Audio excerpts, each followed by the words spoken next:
जय श्री कृष्ण। श्रीमद् भागवत गीता में हम लोग 5वें अध्याय तक सार सुन चुके हैं। अब 6ठे अध्याय को सुनना है।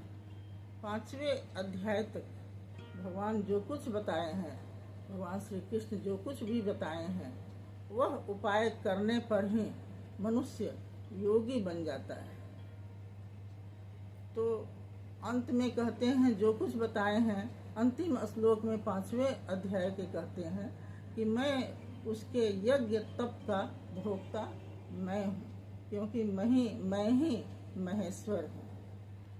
6ठे अध्याय के पहले श्लोक में भगवान श्री कृष्ण कहते हैं कि अनाश्रितः कर्म फलम कार्यम कर्म करोति यः सः सन्यासी च योगी च न निरग्नि न च अक्रिय। कहते हैं अनाश्रितः कर्म फलम, कहते हैं जो कर्म फल का आश्रय न लेकर के कर्म को करता है वह योगी है, वह सन्यासी। न कि अग्नि जो न छुए और क्रियाओं यानी कर्मों को न करे और कहे कि मैं योगी हूँ, मैं सन्यासी हूँ, तो कहते हैं कि ऐसा नहीं होता है। कहते हैं कि जो कर्म फल का आश्रय लेकर नहीं कर्म को करता है वह योगी और वह सन्यासी है। अगले श्लोक में कहते हैं, हे अर्जुन, जिसे तू सन्यास ऐसा कहते हैं उसी को तू योग भी जान। इस प्रकार भगवान श्री कृष्ण कहते हैं सभी संकल्पों का त्याग किए बिना कोई भी योगी और सन्यासी नहीं होता है। तीसरे श्लोक में कहते हैं, अरुरुक्षे मुने योगम कर्म कारणम उच्यते योगारूढ़स्य तस्यैव समः कारणम उच्यते। कहते हैं अरुरुक्षे, कहते हैं कि हे अर्जुन, योग में आरूढ़ यानी योग में स्थित होने की इच्छा वाले मननशील पुरुष के लिए कर्म कारणम उच्यते। कर्म करना जरूरी है, बिना कर्म किए कोई योगी सन्यासी नहीं होता है। और योगारूढ़स्य तस्यैव, कहते हैं योग में जब स्थित हो जाता है, उसमें पराकाष्ठा पर जब आता है तो समः कारणम उच्यते, माने समभाव में जो रहता है वही उसी का योग सिद्ध होता है। यहाँ योगी 6ठे अध्याय में योगी कौन है और योग किसे कहते हैं। योग का अर्थ होता है मेल। आत्मा और परमात्मा को जो पुरुष मिला देता है अपने कर्मों से, उसे योगी कहते हैं। योगी किसी भी कर्म फल के आश्रय लेकर के योगी नहीं बन सकता है। सभी कर्मों के फल को त्याग देने के पश्चात ही और अनन्य भक्ति से और समभाव में रहते हुए जो कर्म को करता है वह योगी और सन्यासी है। भगवान श्री कृष्ण कहते हैं कि आत्मा का उद्धार भी होता है, आत्मा का उद्धार भी होता है और पतन भी होता है। कहते हैं कि आत्मा का उद्धार कैसे होता है, तो कहते हैं कि वही मननशील जो व्यक्ति होता है, सभी काम क्रोध मोह लोभ को छोड़कर जो अपने आत्मा के साथ मित्रता बरतता है, वह आत्मा का उद्धार करता है। और वह कोई दूसरा पुरुष जो काम क्रोध मोह लोभ और कर्म में आसक्त रहता है, वह अपने ही आत्मा से शत्रुता निभाता है। आत्मा एवं तु शत्रुवत्, कहते हैं बंधु आत्मा, कहते हैं बंधु आत्मा तस्य एन आत्मा एवं आत्मनः जितः आत्मनः तु शत्रुत्वे वर्तेत आत्मा एवं तु शत्रुवत्। जो आत्मा के साथ काम क्रोध बिना विचार किए कर्म को करता है, वह अपने ही आत्मा के साथ शत्रुता बरतता है। और वही जो विचार करके भगवान जो कृष्ण बता गए हैं ये कर्म करना है, तो वही जो पुरुष इस तरह करता है वह अपने ही आत्मा के साथ मित्रता बरतता है। यानी आत्मा भी अधोगति में जाता है। कहते हैं जितात्मन प्रशांतात्मा परमात्मा समाहित शीतोषण सुख दुखेशु तथा मान अपमान। कहते हैं जो अपने मन इंद्रिय और शरीर के सहित जीत लिया है, अपने आप को शांत बुद्धि रखता है, वह शांति से रहता है और परमात्मा के बताए गए मार्ग पर चलता है और शीतोषण सुख दुखेशु तथा और मान अपमान सुख दुख सर्दी गर्मी में समभाव में रहता है, वह योगी है, वह सन्यासी है। छठे अध्याय में योग के विषय में ही बताया गया है कि योगी कौन है। इस तरह कहते हैं ज्ञान योगी जो होता है उसका ज्ञान विज्ञान तृप्त आत्मा कुटस्थ विजितेंद्रिय युक्ता इति उच्यते योगी समलोष्टक न कांचन। कहते हैं जो ज्ञान विज्ञान से उसका अंतःकरण युक्त होता है, वह ज्ञान को भी जानता है और विज्ञान को भी जानता है।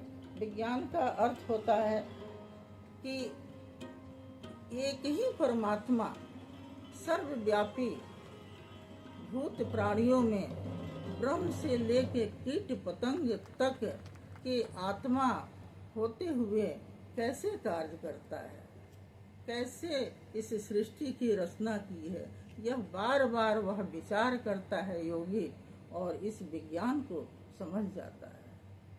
अपने अंतःकरण में विचार करना पड़ता है उस विज्ञान को समझने के लिए, तो वह ज्ञान विज्ञान से तृप्त रहता है।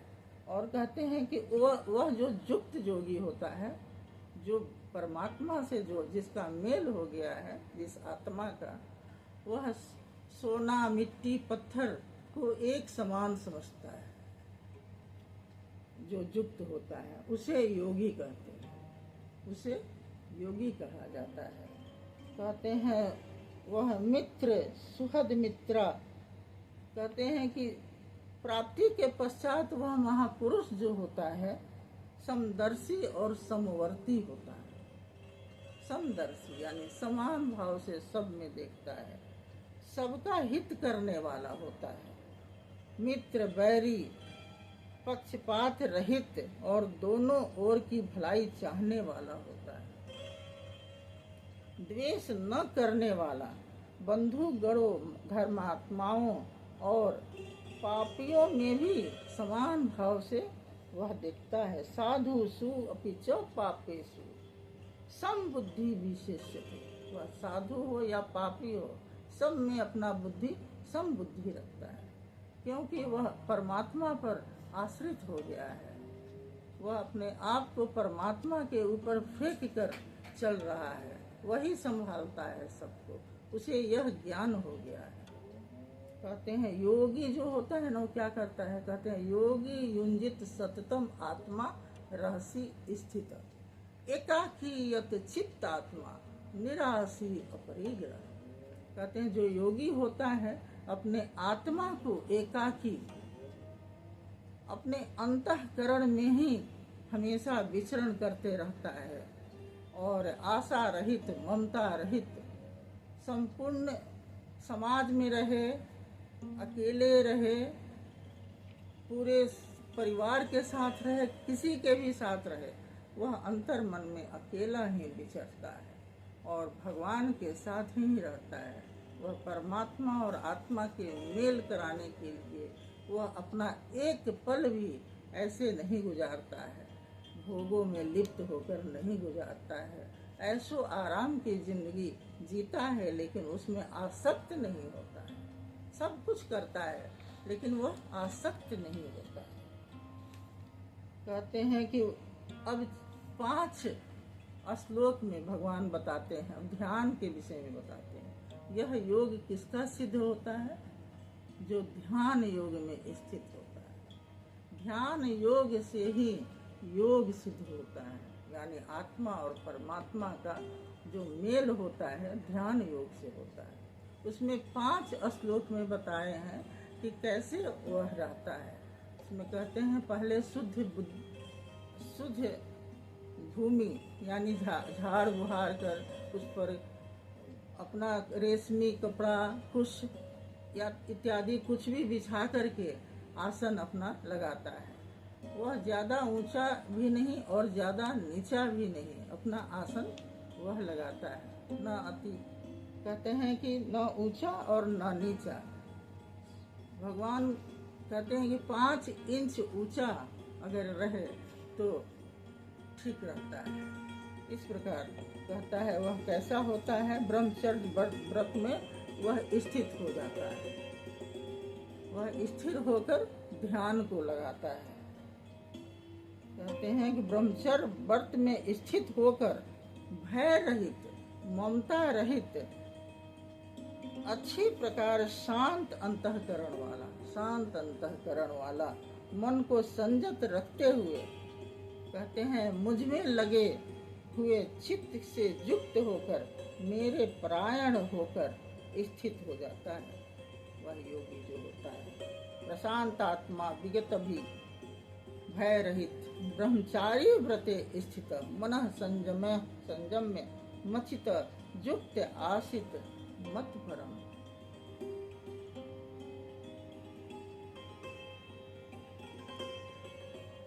कहते हैं युंजन एवं सततम सदात्मानम योगी नियत मानस शांति निर्वाण परमाम मत संस्थान अभिगच्छति।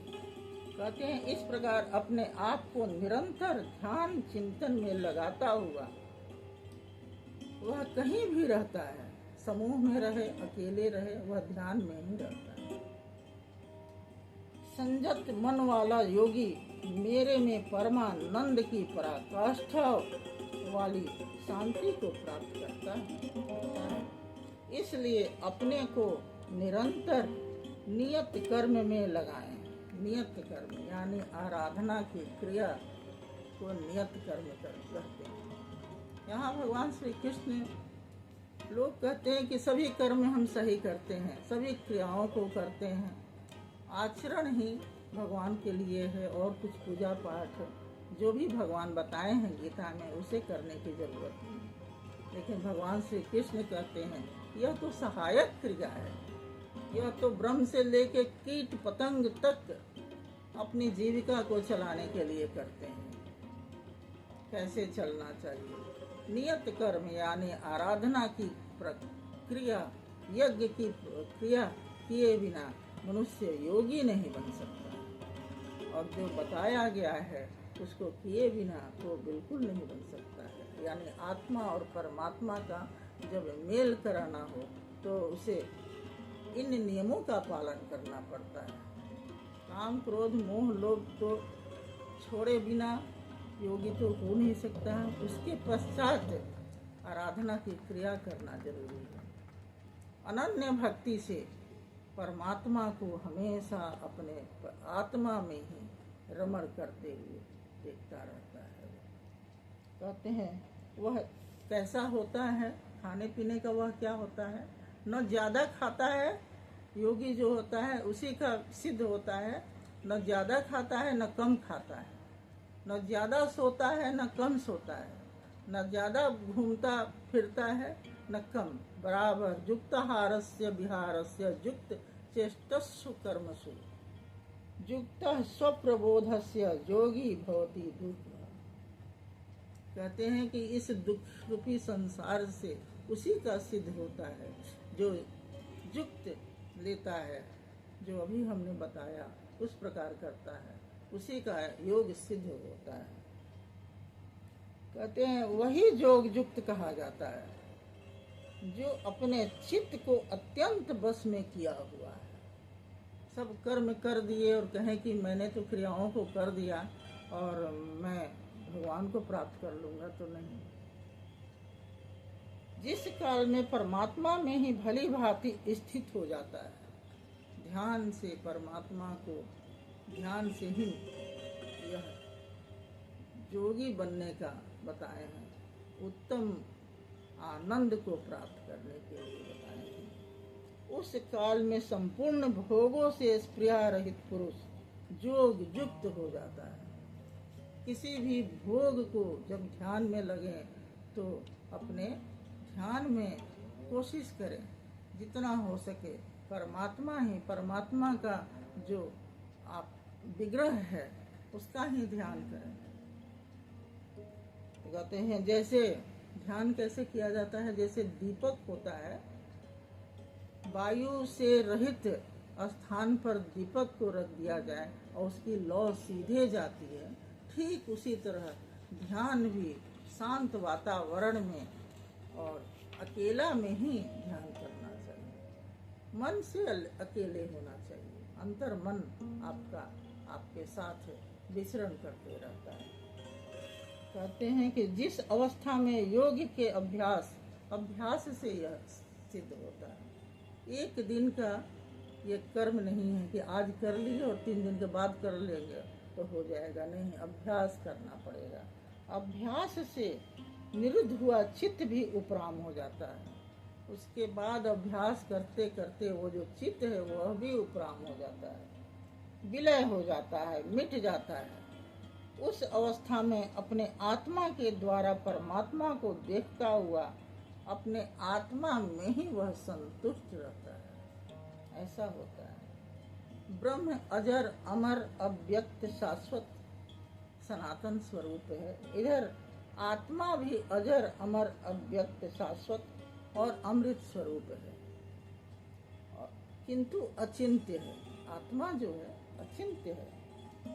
जब तक चित्त और चित्त की लहर है तब तक वह हमारे भोग के लिए नहीं है। चित्त का निरोध और निरुद्ध के विलय काल में परमात्मा का साक्षात्कार होता है और दर्शन के ठीक दूसरे ही क्षण उन्हीं ईश्वरीय गुण धर्मों से संयुक्त अपने ही आत्मा को पाता है।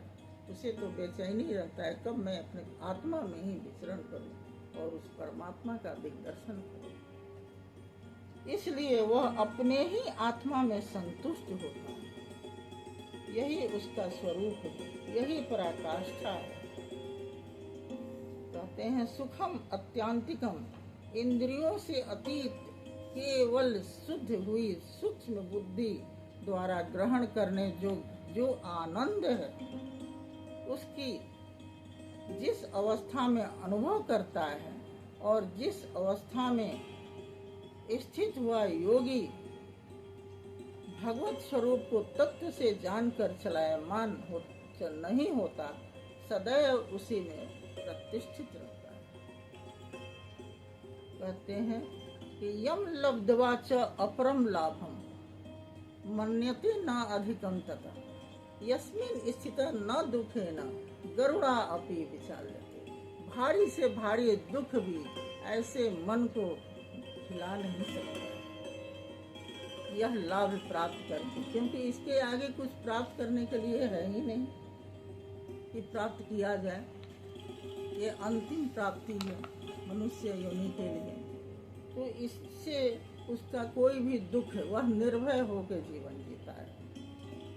जो दुख रूप संसार के संजोग वियोग से रहित है उसी का नाम योग है। यह योग न उकताए हुए अर्थात धैर्य और उत्साह युक्त चित्त से निश्चय पूर्वक करना कर्तव्य।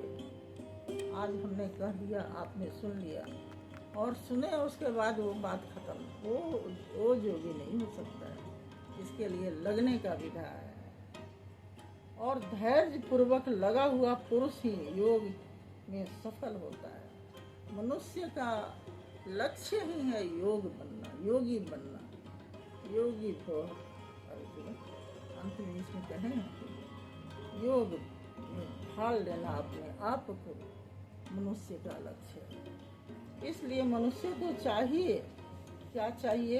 कहते संकल्प से उत्पन्न होने वाले संपूर्ण कामनाओं को वासना और आसक्ति सहित सर्वथा त्याग कर मन और इंद्रियों के समुदाय को सब ओर से अच्छी प्रकार बस में करके क्रम से यानी क्रम कर्म से अभ्यास करता हुआ उपरमता को प्राप्त हो जाए। चित्त का निरोध और क्रमशः विलय हो जाए। तदनंतर वह धैर्य पूर्वक बुद्धि द्वारा मन को परमात्मा में स्थिर करके अन्य कुछ भी चिंतन न करे।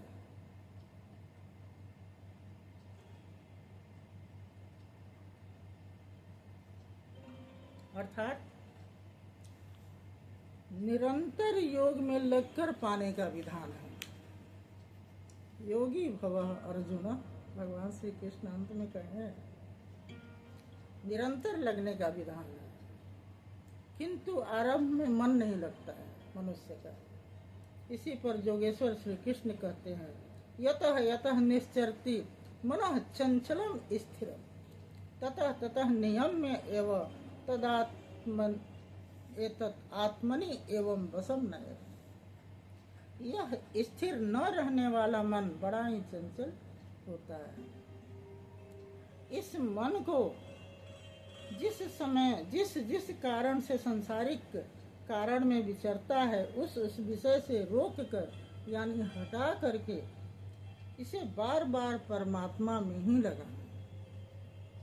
अतः मन का निरोध संभव है, क्योंकि कहते हैं कि क्योंकि जिसका मन बिल्कुल शांत है, जो पाप से रहित है और जिसका रजोगुण शांत हो गया है, ऐसे ब्रह्म में से एक ही भाव हुआ योगी को उत्तम आनंद प्राप्त होता है।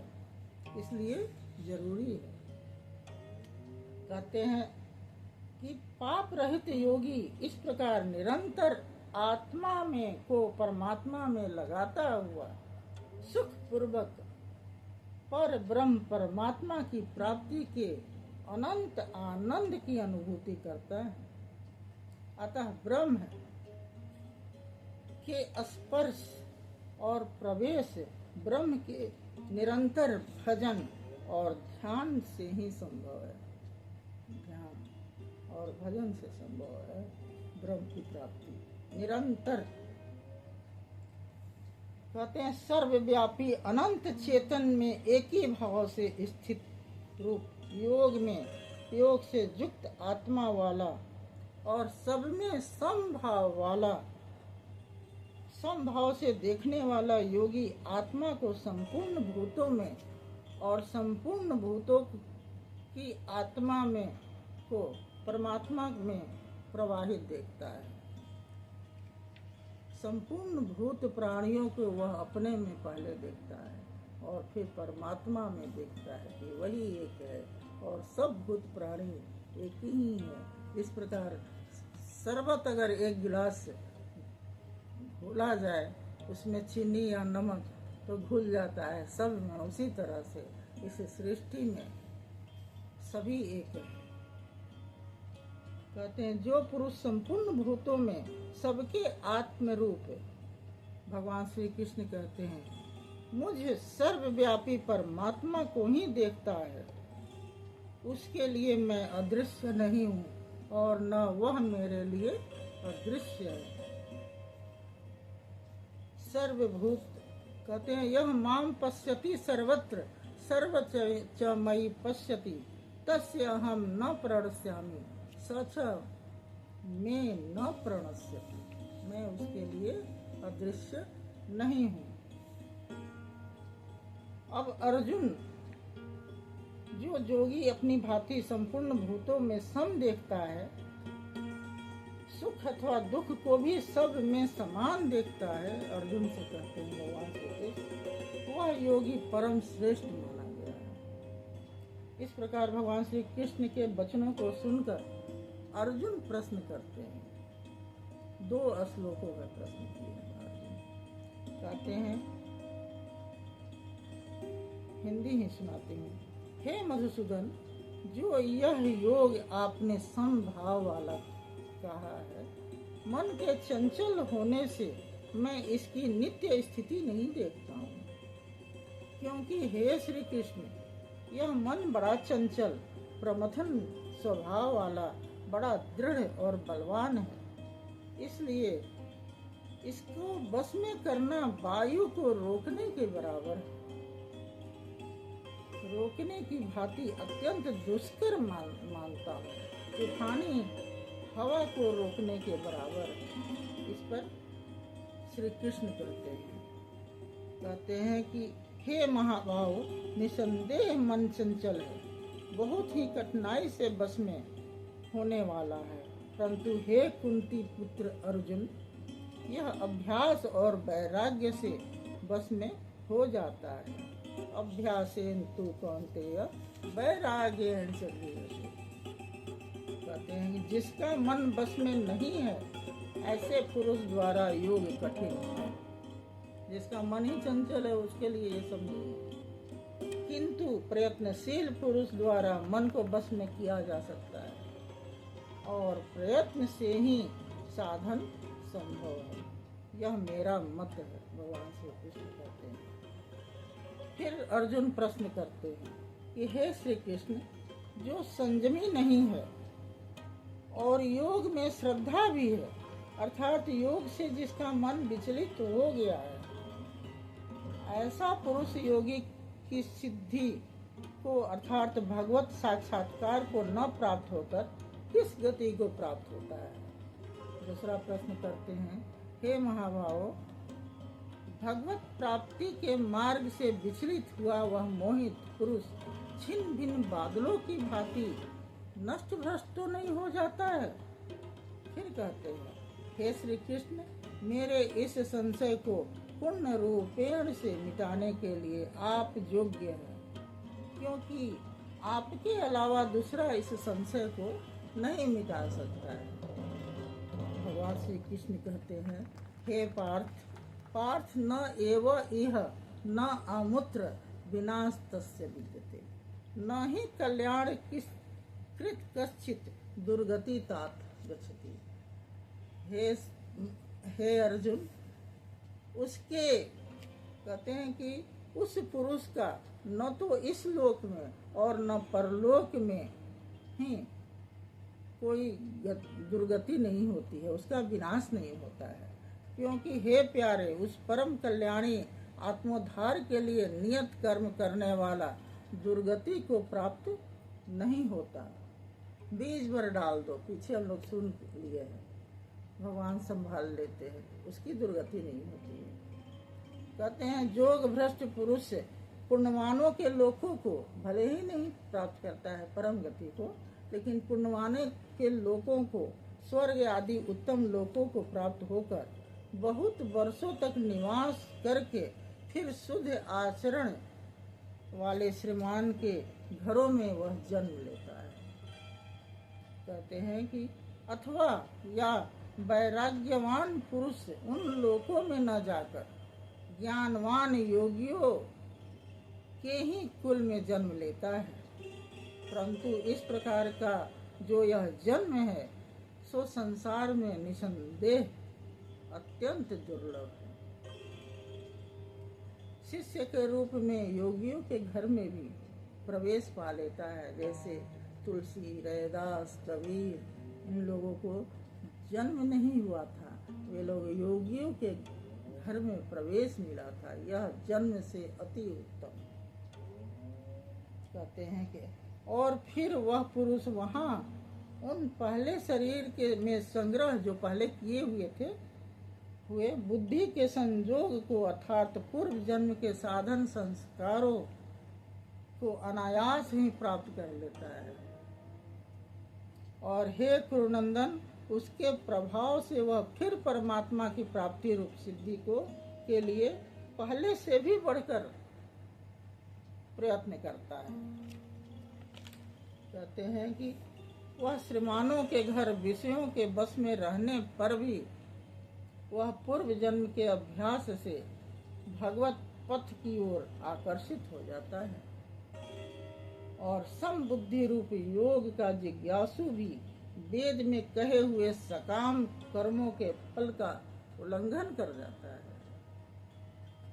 अर्थात कोई एक जन्म का निवारण यह नहीं है कि एक जन्म लगेगा, इसलिए रुकना नहीं है, चलते जाना है इस तरह से। परंतु प्रयत्न पूर्वक अभ्यास करने वाला योगी तो पिछले अनेक जन्मों के संस्कार बल से इस जन्म में संसिद्ध होकर संपूर्ण पापों से रहित होकर तत्काल परम गति को प्राप्त कर जाता है।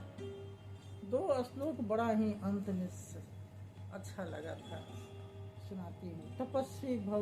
तपस्वी भव अधिकः योगी, भगवान श्री कृष्ण कहते हैं, ज्ञानीभ्य अपि मतः अधिकः कर्मेभ्य च अधिकः योगी तस्मात् योगी भव अर्जुन।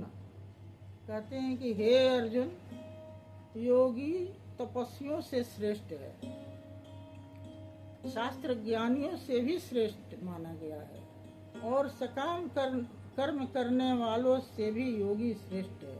इससे हे अर्जुन, तू योगी बन। क्यों श्रेष्ठ है? क्योंकि तपस्या करते करते मनुष्य गिर सकता है, और शास्त्र ज्ञानी जो होते हैं उनमें अहंकार भी आ जाता है, कुछ भी हो सकता है, लेकिन वो ठीक ठीक चलते हैं, और सकाम करने वाले कर्म फल में ही रह जाते हैं। और योगी जो होता है वह अपने आप को परमात्मा पर फेंक कर चलता है, इसलिए उसके गिरने का कोई ये नहीं है कि वह गिरेगा, वह नहीं गिरेगा। योगी भव अर्जुन। कहते हैं योगी नाम अपि सर्वेषां मद्भक्तेन अंतरात्मना श्रद्धावान भजते यः माम सहमे युक्त तमः मता।